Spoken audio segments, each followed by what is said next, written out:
capítulo 1, versos 5 a 8, está escrito: porque, na verdade, João batizou com água, mas vós sereis batizados com o Espírito Santo não muito depois destes dias.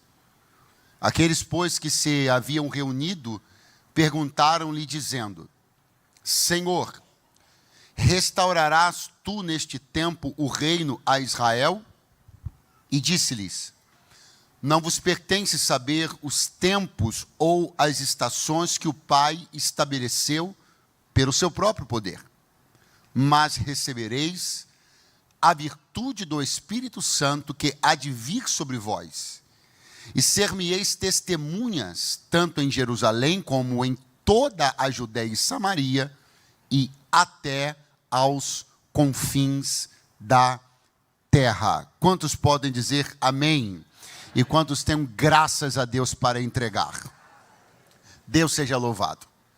Existem alguns textos da Bíblia que tem um lugar assim, um pouquinho mais especial nos nossos corações, também na nossa mente, na nossa lembrança e na nossa memória.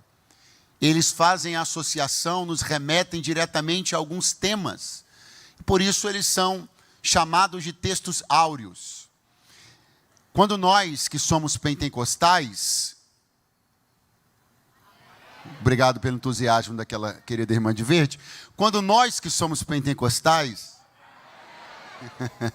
vamos falar de avivamento, de Pentecoste, de poder, de virtude, automaticamente somos reportados a essa poderosíssima promessa, que não desqualificando os profetas do Antigo Testamento, muitíssimo pelo contrário, muitos deles falaram inclusive sobre avivamento, como Joel, por exemplo, mas uma promessa de avivamento saída da boca do próprio Jesus de Nazaré, naturalmente tem ainda maior espaço no nosso coração e na nossa mente para crermos.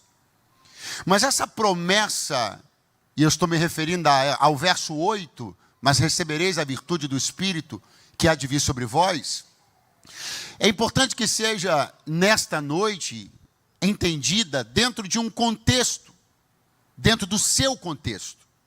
Por que Jesus falou isso? Ligado a quê? Em resposta a quê? Para isso, portanto, nós iniciamos a nossa leitura 4 versos antes, observando que Jesus vinha falando sobre um assunto que era também ligado a questões de poder. Ele fala: vocês serão batizados com o Espírito Santo, não muito depois destes dias. Jesus estava se referindo ao que iria acontecer em Atos 2, lá na descida do Espírito Santo, durante a reunião dos crentes no cenáculo em Jerusalém. Quando Jesus fala sobre isso, ele está falando sobre o futuro.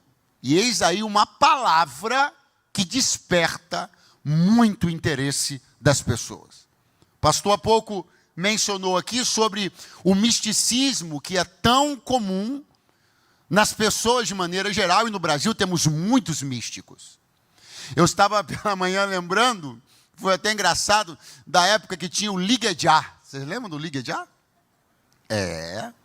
Era aqueles programas de televisão que um camarada ficava lá chamando as pessoas para ligar, e aí elas ligavam, e aquilo era por minuto o trem, né? E você imagina o tanto de dinheiro que foi despejado às custas do interesse pelo futuro. Sempre foi para o homem objeto de grande interesse saber dos eventos futuros, sejam os eventos de proporção global, ou então, mais ainda até talvez, os que envolvem a eles mesmos individualmente. E nesse momento onde Jesus toca num assunto de futuro, sabendo eles que estão diante de alguém que conhece o futuro, domina o futuro, que tem as informações todas acerca dos fatos que ocorrerão no futuro, esses homens, então, reunidos diante de Jesus, num momento que precisa ser entendido, não é no início do ministério de Jesus, não é no meio do ministério de Jesus, Não é pouco antes da crucificação de Jesus, não. Nós estamos num tempo, num momento, chamado de ministério pós-ressurreição. Depois de Jesus ressuscitar, ele ainda permaneceu na terra durante 40 dias, tendo sido visto por algumas centenas de pessoas. Tempo esse que Jesus dedicou a alinhar algumas últimas questões, calibrar algumas últimas coisas com os apóstolos. Apareceu pontualmente em alguns momentos para inserções muito específicas, corrigindo, aprimorando, entusiasmando, animando, dando esperança. O Cristo ressuscitado, 40 dias. E nós estamos aqui, desses 40 dias, no 40º. Das 24 horas do dia, é a última. Jesus está prestes a ser assunto aos céus. Nós estamos falando que esta é a última oportunidade de fazer uma pergunta para ele. Aquelas pessoas que caminharam com ele durante 3 anos e meio, agora estão diante da última oportunidade. Por favor, para eu saber que você está por aí, diga, última oportunidade. A última oportunidade de fazer uma pergunta para Jesus olhando nos olhos. Tudo bem, ele disse, eu estarei convosco todos os dias, mas é uma presença espiritual, olhando nos olhos, é a última oportunidade. Tchan, tchan, tchan, tchan. Vamos ver o que os homens que têm seu interesse voltado para o futuro, que especulam o futuro, têm curiosidade no futuro, vamos ver o que eles vão perguntar. Agora, a respeito das perguntas que nós fazemos para Deus, eu queria lembrar a você de uma coisa, não pense que eu sou diferente. Todos nós aqui estamos submetidos a uma espécie de regra em relação às perguntas que fazemos para Deus. Elas têm ligação direta com as nossas dores. Alguma coisa me dói, alguma coisa me aflige, alguma coisa me perturba. Eu pego esta perturbação, aflição, questionamento, dúvida e elaboro perguntas que eu apresento diante de Deus em oração. Alguém aqui faz alguma coisa assim, por favor? Ok. Coisas do tipo, quando? Quando uma promessa vai se cumprir? Coisas do tipo, quando uma porta vai abrir? Coisas do tipo, será que esse ano ainda eu consigo enviar um testemunho de vitória para cá, no momento de gratidão? Será que, pelo menos dentro do mês de janeiro, eu consigo enviar meu testemunho na quinta-feira da vitória, no culto sobrenatural? As coisas que são nossas dores, elas formatam as nossas perguntas. As perguntas que fazemos para Deus têm relação direta com as questões que nos afligem, nos doem, nos são caras, nos são importantes. Pois não é nada diferente disso que vai acontecer quando os discípulos vão elaborar a última pergunta que poderiam fazer olhando nos olhos de Jesus. A pergunta deles tem total ligação com sua dor, sua apreensão, seu questionamento a respeito do futuro. A pergunta é, nós lemos, só vou repetir para você. Abre aspas. Senhor, neste tempo, que tempo? O tempo futuro que Jesus estava dizendo. Neste tempo, restaurarás tu o reino a Israel? Essa é a pergunta. Agora, eu preciso lembrar uma coisa importante para você entender porque essa pergunta é uma pergunta que diz respeito a uma dor dessas pessoas. Não é uma dor apenas delas. É uma dor delas. Foi uma dor de seus pais, uma dor de seus avós, de seus bisavós, de seus tataravós. Será uma dor de seus filhos, será uma dor de seus netos. Que isso, pastor? Estou falando para você sobre uma questão importantíssima para os judeus. Quando nós voltaremos a ser uma nação soberana? A pergunta, neste tempo restituirás tu o reino de Israel, diz respeito a isso. Quando deixaremos de ser vassalos dos grandes impérios que dominam o mundo ao decorrer da história? Porque desde que a nação, o povo de Judá, saiu do cativeiro da Babilônia, depois de 70 anos de cativeiro, eles puderam retomar a sua condição de estar em Jerusalém, reconstruir o templo, se reorganizar, tudo isso que você já conhece através de 3 pioneiros, grandes homens de Deus, Zorobabel, Neemias, Esdras. Glória a Deus, está tudo maravilhoso, só tem um problema. Desde a saída do cativeiro, nunca mais Israel conseguiu voltar a ter independência como Estado soberano. Até os dias dos discípulos, isso era uma realidade inquietante, aflitiva. Saber que tem, mas não tem, manda, mas não manda, não tem um rei, não tem uma soberania como Estado. Isso os aflige. E quando eles lançam essa pergunta, que tanto diz respeito à aflição deles, Jesus vai olhar e vai dizer: não cabe a vocês saber os tempos e as estações que o Pai determinou sobre a face da terra. O que eu quero que você entenda é que Jesus está dizendo uma coisa para eles: o que vocês querem saber, eu não vou dizer. E agora? E quando você gasta seu tempo de oração, derramando-se diante de Deus, quando você elabora da melhor maneira possível, regada com lágrimas muitas vezes, se tranca no quarto, faz como Jesus ensinou, fecha a porta, fala em secreto com o Pai, ou então não, fala aos berros aqui, tudo bem. E no final, depois de você conseguir fazer a tal pergunta, Deus olha e diz: não vou dizer, não vou responder. Só que isso aqui, que Jesus fez em Atos 1 e 7, continua acontecendo. Porque continuam os homens desejando saber sobre o futuro, e continua Deus tendo que controlar e gerir a forma como somos informados sobre o futuro, para não nos colapsar, para não nos matar, para não nos destruir. Porque a verdade é que se você ficasse sabendo tudo que gostaria de ficar sabendo, você não estava nem hoje aqui. Existem informações que Deus está propositalmente privando você de tê-las, porque o acesso a essas informações não vai te dar regozijo, não vai te dar alegria, não vai te dar esperança, vai te dar colapso. Então Jesus vai olhar para eles e vai dizer: não cabe a vocês saber. A pergunta foi ótima, elaboraram muito bem, se derramaram, mas eu não tenho obrigação de responder só porque vocês perguntaram. Vocês não vão saber o tempo, nem vão saber as estações. Aí vem o verso 8: mas recebereis a virtude do Espírito que há de vir sobre vós. O verso de número 8, aclamado, pregado, recitado, replicado milhares, milhões de vezes desde que Jesus falou, começa com a palavra mas. Essa oração está ligada ao evento anterior. Jesus está dizendo: é não aqui, mas tem virtude aqui. É não aqui, mas tem poder aqui. É espera aqui, mas não é esperar no seco. É esperar debaixo da minha unção.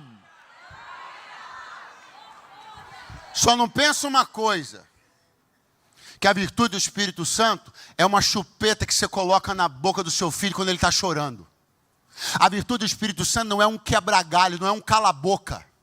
A virtude do Espírito Santo aqui que Jesus está apresentando não é dizer assim: ó, vocês não vão ter isso aqui, mas para vocês não fazerem pirraça, eu vou dar para vocês uma chupetinha aqui chamada virtude do Espírito Santo, para ver se vocês calam. Não. Virtude do Espírito Santo não é um cala-boca, ela é uma medida compensatória de Deus para nos fazer resistir ao silêncio, à demora, ao deserto. Se alguém puder levantar as mãos, faça isso agora, porque Deus me trouxe aqui para dizer uma coisa: talvez a sua pergunta não seja respondida da maneira que você gostaria. Quando a porta abre, quando a bênção vem, quando eu fico curado, quando meu filho volta para casa. Mas enquanto isso não acontece, tem virtude do Espírito Santo.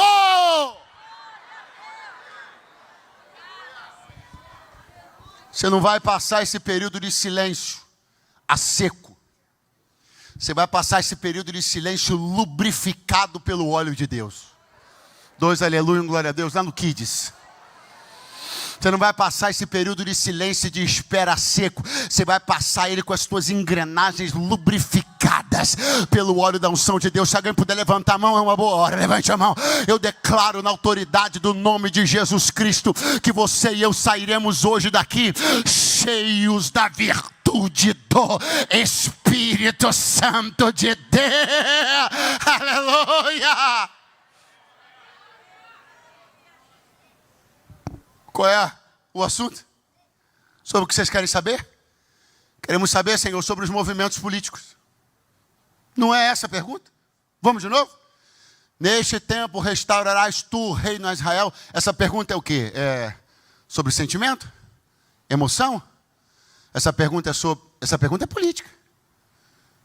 Neste tal tempo que o Senhor está falando, nós vamos voltar a ser um Estado soberano? Nesse tal tempo que o Senhor está falando, voltaremos a ter estabilidade política? Nesse tempo que o Senhor está falando, nós vamos nos organizar de novo politicamente como sempre sonhamos? Porque havia uma ideia que permeava o coração e a mente dos judeus acerca de algo que o Messias faria e que para ser um balde de água fria para muita gente, Jesus nunca se dispôs nem se propôs a ser. Jesus nunca se propôs a ser um Messias que proporcionasse intervenções de natureza política. O ministério messiânico de Cristo nunca teve absolutamente nada a ver com intervenção de natureza política. Nada a ver. Jesus disse: meu reino não é desse mundo. E a oração do Pai Nosso ensina-nos assim: venha o teu reino, seja feita a tua vontade. Eu faço questão de dizer que não estou aqui pregando ou incentivando um posicionamento apolítico, uma indiferença, um descomprometimento cívico, muito pelo contrário, e todos nós aqui estamos bastante bem instruídos quanto a isso, e graças a Deus. E falo isso como ovelha dessa igreja. Agora, fato é que Jesus está pegando toda a ansiedade e preocupação daqueles homens que estava alojada na direção de um anseio de ordem social e política, e Jesus redireciona e diz: vocês vão receber virtude do Espírito Santo. Eu espero, no meu íntimo, eu espero que o ano de 2026 traga para o Brasil paz e estabilidade. Eu, no meu íntimo, espero que em outubro façamos, como nação brasileira, boas escolhas, tenhamos responsabilidade cívica. Mas eu tenho uma coisa a dizer: independentemente de qualquer cenário, a virtude do Espírito está disponível para a igreja.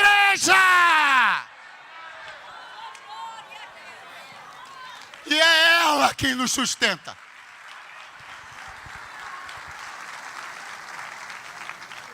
Porque nós vemos um Eliseu na Bíblia que o rei Joás ia visitar em casa.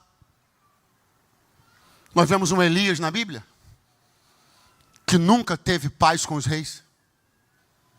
Ambos sustentados por virtude. Os cenários mudam.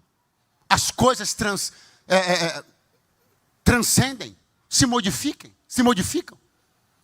Talvez você esteja pensando que o fio condutor ou a espinha dorsal que sustenta um ministério, um negócio idôneo e próspero, seja isso, aquilo ou aquilo outro. Eu tenho de Deus uma palavra para te dizer: comece a enxergar a virtude do Espírito como a real coluna de sustentação da vida do crente. Pastor, eu andei lendo um livro, eu andei dando uma olhada, e olha, esse livro me apresentou, eu não estou jogando piada não, irmão, talvez esse livro até exista, né, mas talvez, é bem possível inclusive. Eu andei lendo um livro, e apresentaram os profetas da Bíblia, e aí o traço psicológico e emocional de cada um deles, e aí mostrou que o profeta X, ele tinha resiliência, o profeta Y, ele tinha inteligência emocional, e eu não estou aqui escarnecendo desses termos, todos eles são importantes na construção de uma sociedade mais inteligente. Esses estudos são importantes. Não estou aqui, isso não é uma forma jocosa. O que eu quero que você entenda é que o que sustenta gente na Bíblia, o que sustentou profetas, o que sustentou gente como Paulo a tomar pedrada, pancada, chicotada, cair de cima de muro, quase morrer, esta coisa não se chama inteligência emocional, nem resiliência. Pode ter também, mas não é o elemento fundamental. O elemento fundamental que sustenta a jornada de um crente na terra chama-se poder do Espírito Santo.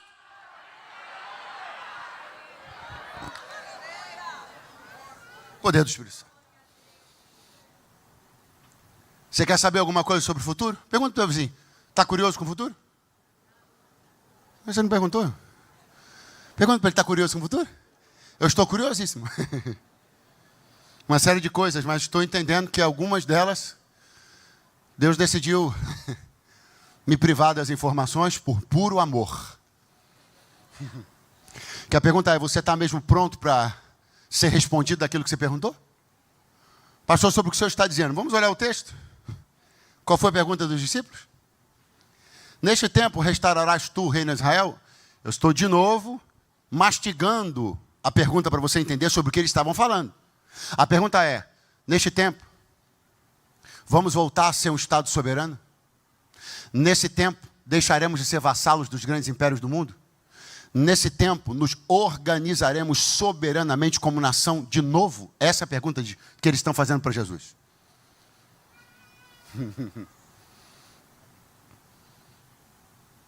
E aconteceu. De fato, Israel voltou a ser um Estado soberano. Organizado, instituído como tal e respeitado como tal. Mas sabe quanto tempo demorou? 1949 anos. Porque foi em 1948 que a ONU declarou Israel como Estado soberano. Então a pergunta que eles estão fazendo para Jesus, se Jesus fosse responder, eles tinham perguntado, Senhor, quando Israel voltará a ser um Estado soberano? Jesus diria, não, daqui a pouco, daqui a 1949 anos. Você está pronto? Para ser respondido naquilo que você anseia saber sobre o futuro? Ou é melhor as coisas ficarem na mão de quem é dono de tudo? Pega a mãozinha da pessoa que está do teu lado. É a primeira vez que estou te pedindo isso. Não vou te pedir outras tantas vezes mais. Acorda a pessoa que está do teu lado. Dá uma acordada nele. Dá uma acordada. Tem que dar. Dá uma acordada nele. E diga em nome de Jesus. Vai recebendo virtude na noite dessa noite. Da noite desse dia. Porque com virtude você espera. Com virtude você suporta. Com virtude você aguarda. Foi a virtude que fez as santas mulheres de Deus. Muitas delas reunidas hoje aqui. Suportarem oração 5, 10, 15, 20 anos até ganhar um marido para Jesus. É virtude que sustenta mães sem desistir dos filhos. É virtude que faz casar de novo depois de divorciar. Eu já vi isso. Isso se chama virtude.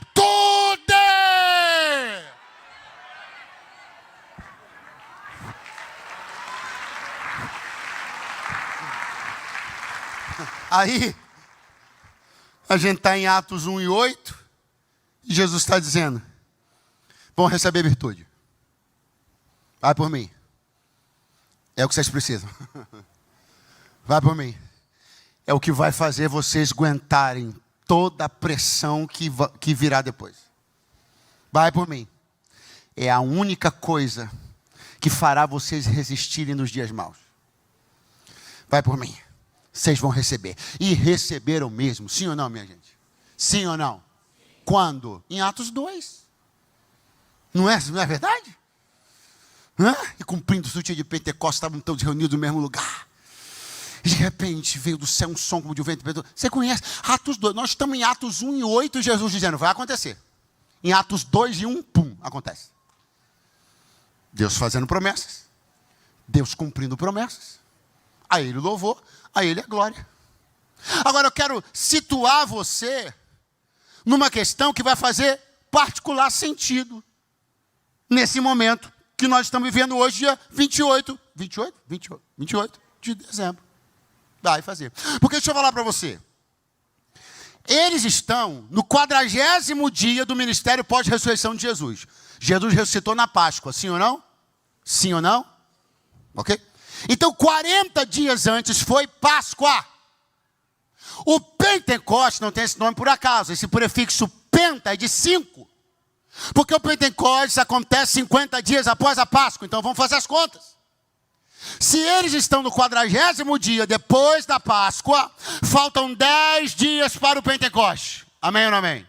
Amém ou não amém? Então, eles estão entre duas grandes festas. Páscoa que ficou para trás. Pentecostes que está pela frente. Parece um cadinho com a gente. Nós estamos hoje, no nosso calendário, entre duas grandes festas. Natal ficou para trás, Ano Novo está para frente. Alguém está me entendendo? Diga amém? Agora preste atenção nisso aqui, porque isso aqui é caríssimo, isso aqui é importantíssimo. Vai chegar lá? Vai. Quem recebeu a promessa, a entrega da promessa, viverá seu fiel cumprimento? Viverá. De Atos 1 e 8. Chegarão a Atos 2? Chegarão. Contudo, não antes de terem passado pelo verso de número Aqui. 15. Não antes de terem passado pelos eventos narrados a partir do verso 15, ou pelo evento narrado a partir do verso 15. Por favor, pergunte, qual evento? Uma reunião. Uma reunião de ministério.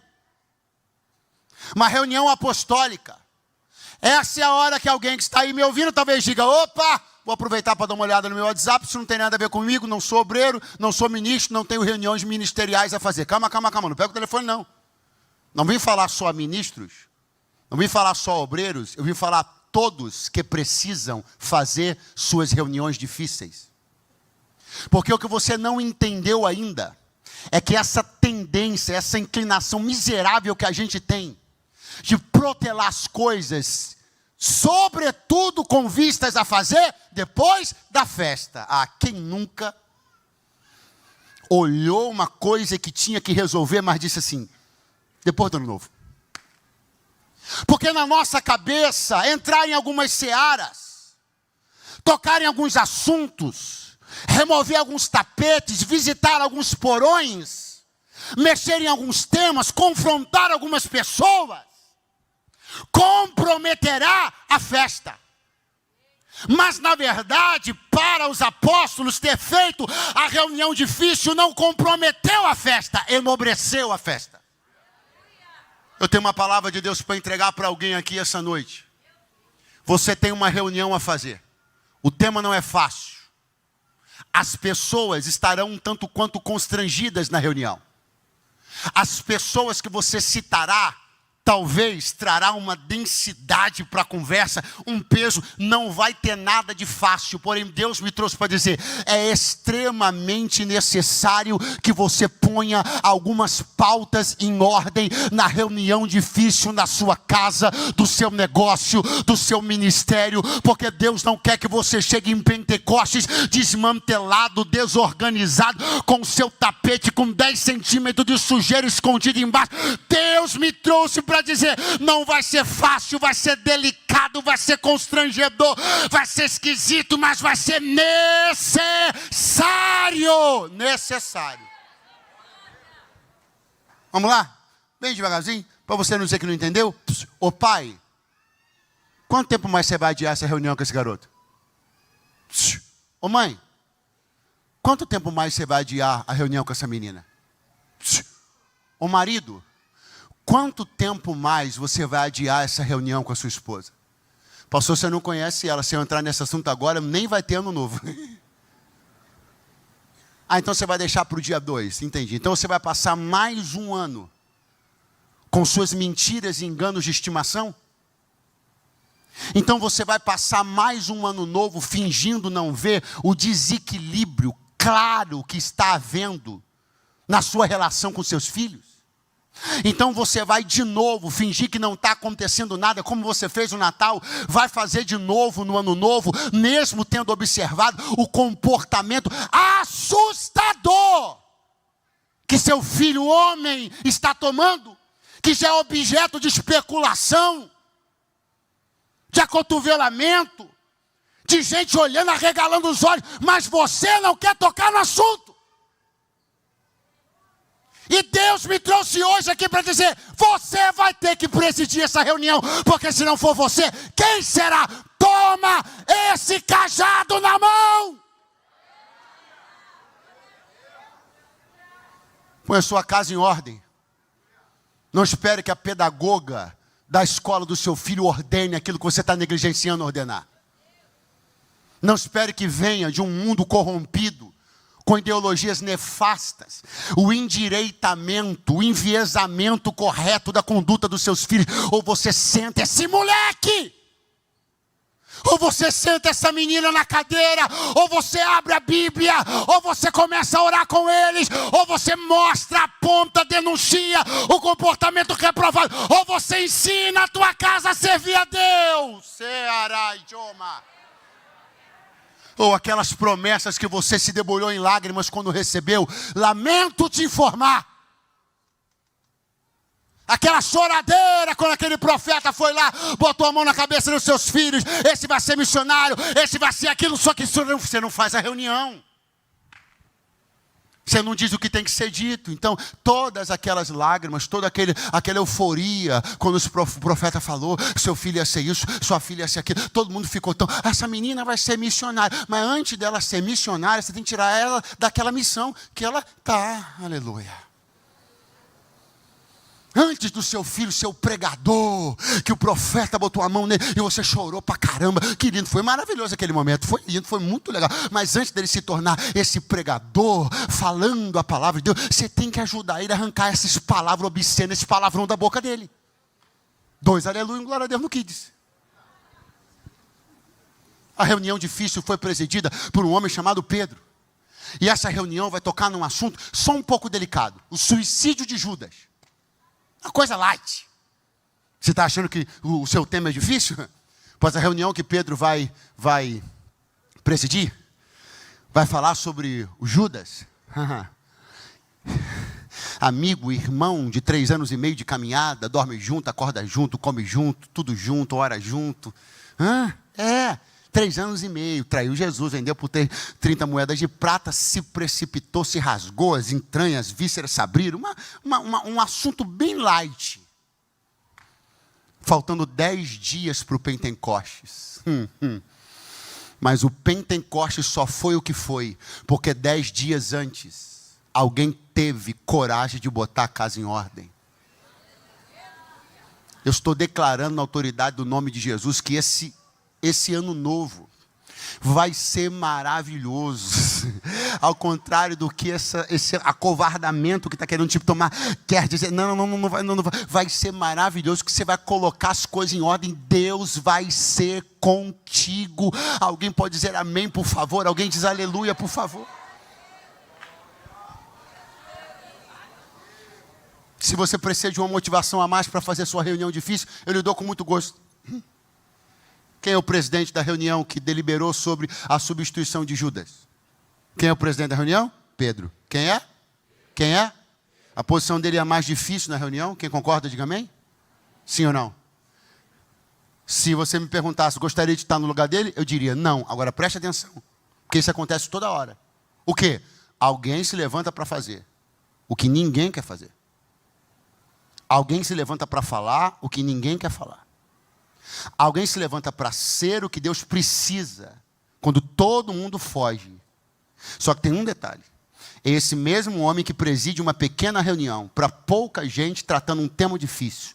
É ele que se apresentará diante de uma Jerusalém lotada, pregará a primeira mensagem pentecostal e terá 3.000 almas convertidas.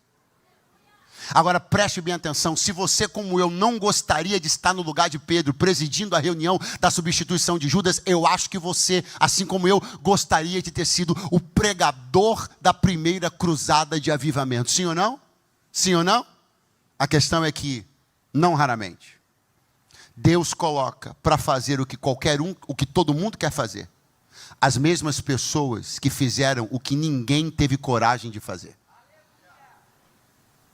Então escute, porque passada essa reunião, superado esse episódio, nós vamos chegar no cumprimento da promessa de avivamento, que tanto nos empolga, nos abençoa, tematiza nossas tantas canções, mensagens. Jerusalém, o cenáculo de Jerusalém, os 120 crentes, avivamento, poder, virtude conferida, capacitação, para lidar com questões difíceis, empoderamento real. Não é empoderamento de narrativazinha, não é empoderamento, não, é empoderamento real.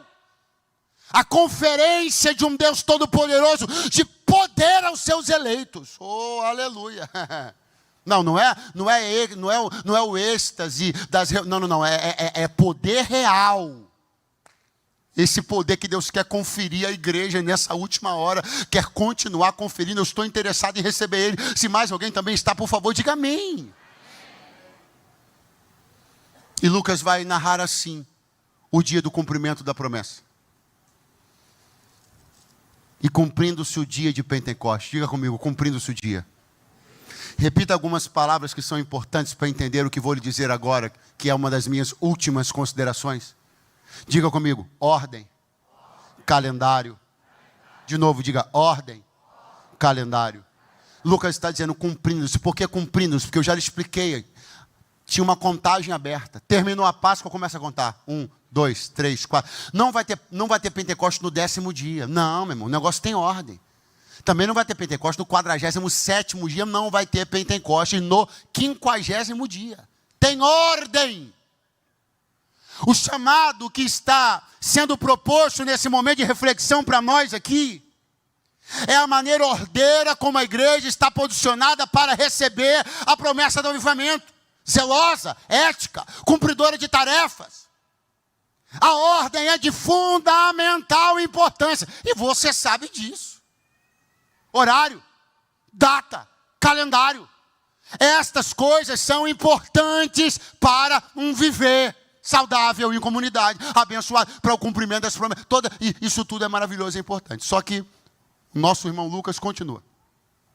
Quando ele fala sobre tudo aquilo que se organizou de maneira ordinária, quando ele fala sobre tudo aquilo que aconteceu no dia específico que o calendário determinava, ele de repente usa uma palavra. E a palavra é essa que eu acabei de usar agora. De repente.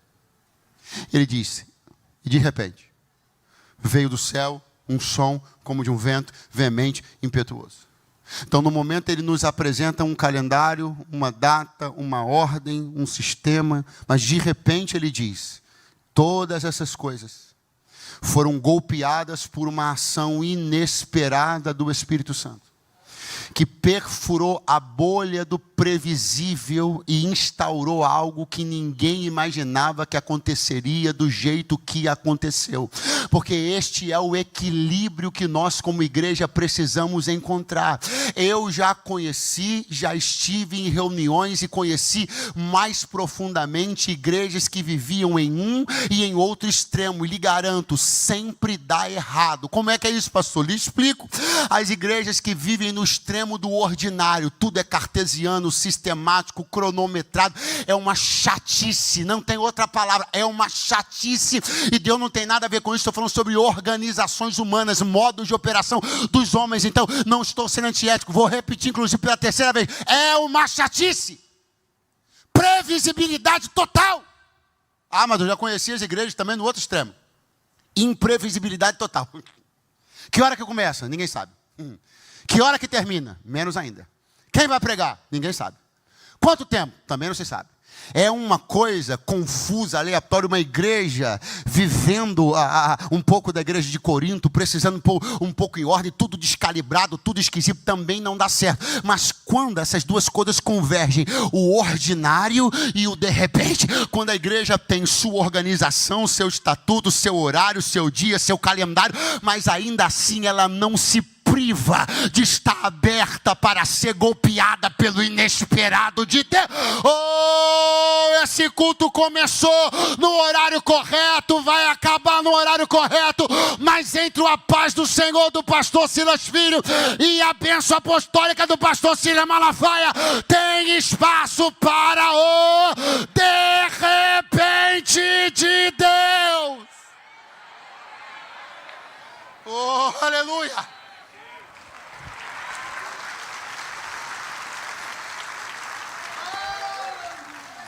Se o ordinário, se o calendário é o arroz com feijão, o de repente é a pimenta do reino. Ah, quem gosta de cozinhar diz amém. Se o ordinário, se o previsível, se aquilo que precisa ser previsível, se aquilo que precisa ser organizado é o arroz com feijão, o de repente é o alinho refogado. O que eu quero dizer para você é que quando essas duas coisas se encontram, temos uma refeição saborosíssima. E nós viveremos no ano que vem, em nome de Jesus, reuniões ainda mais saborosas. Quem liga essa palavra dizendo amém, diga agora, por favor. Nosso querido irmão Lucas vem contando o dia e dizendo, de repente, veio do céu um som como de um vento. O som como de um vento. Veemente impetuoso encheu toda a casa. em que estavam sentados. E foram vistas sobre eles línguas repartidas como de fogo. Eu gosto muito de observar como Lucas tem o cuidado de dizer assim, ó, o som era como de um vento. Ele não diz que o som era de vento, muito menos diz que era um vento. Ele diz um som como de um vento. Aí na hora de falar daquilo, não agora do audível, mas do visual, ele diz assim, ó, e foram vistas sobre eles línguas repartidas como que de fogo. Embora o vista aqui não seja ver propriamente, mas verificar, perceber, né? Mas ele está dizendo, línguas repartidas como que de fogo. Então ele está dizendo, na verdade, que as coisas que foram percebidas naquele ambiente, pelos olhos, pelos ouvidos, pelos sentidos, elas reportavam a coisas conhecidas. Remetiam a coisas conhecidas. O som, como de vento. A língua, como de fogo. Mas por que ele não diz vento, fogo, isso, aquilo? Porque senão ele ia engessar a reunião de avivamento. Se ele engessa a reunião de avivamento, eu ia ficar achando que só ia ter avivamento se tivesse som de vento. Aí eu ia desprezar o som das línguas estranhas de alguém. Aí eu ia ficar o culto inteiro esperando o som de um vento e não ia entender que de repente pode ser o som do nosso irmão tecladista que acabou de assumir o teclado.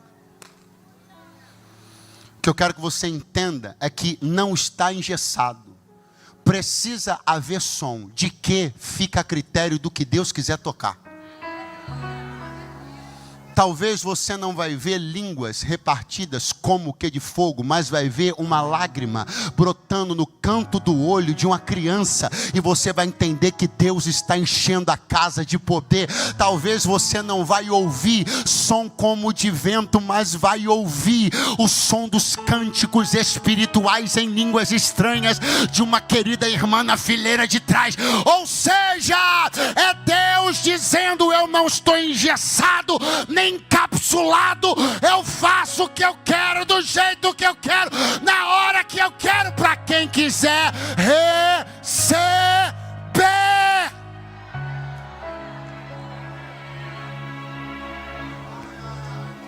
Grita bem forte após mim.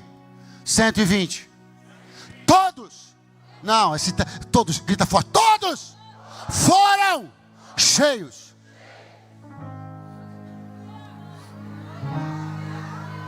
Todos foram cheios do Espírito Santo. Sabe o que aconteceu depois? Os 12 apóstolos ficaram de pé. 120 pessoas foram cheias do Espírito Santo. Contudo, botaram a cara na frente para Jerusalém ver. 12 homens. 120 foram cheios, mas conheceu-se o rosto, viu-se o rosto de 12. 10% dos que foram cheios tiveram visibilidade. Mas os que tiveram visibilidade só puderam ter porque 108 cheios estavam na retaguarda. Eu preciso que você entenda que você pode ser dos 12 com visibilidade ou dos 108 cheios. O que importa é que você faz parte de uma engrenagem de poder e avivamento que vai mudar o ambiente ao nosso redor. Levante a mão mais alto que você puder. Eu não sei se você é dos 12 ou se é dos 108. Eu não sei se você está com a cara para bater ou se você está com o joelho dobrado. Eu sei que tem uma função para todo aquele que é cheio do Espírito Santo de Deus. 120 cheios, 10% vão aparecer, 12. Dos 12 cheios, só um vai falar. Só Pedro. É quase 10% de novo. 120, tira 10%, 12, tira 10%, um pouco mais do que isso, uma pessoa falando. Um pouco menos que isso, uma pessoa falando. Agora a questão é, 12 homens estão de pé. Quantos homens? Quantos homens? Que time é esse? É um time de futebol? Não. De basquete? Menos. De handball? Não. Que time é esse? O time de Jesus. O colégio apostólico de Jesus de Nazaré. Que sabidamente, por muita gente, não por todos, mas por muita gente que compunha aquela plateia, sabidamente, o colégio, o time ministerial do Nazareno era composto por 12 pessoas. Quantas pessoas? Mas muitos deles ali sabiam que dentre os 12 que acompanhavam o Nazareno, um deles traiu e se suicidou. E que por alguns dias, O time de 12 estava desfalcado e ficou com 11, mas teve uma reunião. E essa reunião ordenou o que estava desordenado. Essa reunião pôs no lugar um homem, no lugar daquele que saiu. E agora são 12 outra vez. O que eu quero que você entenda é que imagine bem se não tivesse ocorrido a reunião. Se os apóstolos não tivessem tido coragem de resolver seus problemas, enfrentar suas crises, lidar com o assunto difícil da substituição de Judas, não estariam enfileirados 12 homens diante de Jerusalém, estariam enfileirados 11. A omissão da reunião vai fazer com que a conta não feche. A omissão da reunião vai gerar uma imagem que tende a tirar a tua autoridade antes de você dizer a primeira palavra. Sabe o que eu estou dizendo para você? Se 11 homens se enfileiram, antes de Pedro começar a pregar, já tinha gente se acotovelando, dizendo assim: mas o grupo não era de 12? E alguém dizia: eles perderam um. Ué, mas já passou 40 dias, 50 dias que eles perderam um, não conseguiram, 53 dias que perderam um, não conseguiram ainda colocar no lugar? Tudo que o inimigo quer, mas vim declarar, não vai conseguir. Vou tentar de novo. Tudo que o inimigo quer,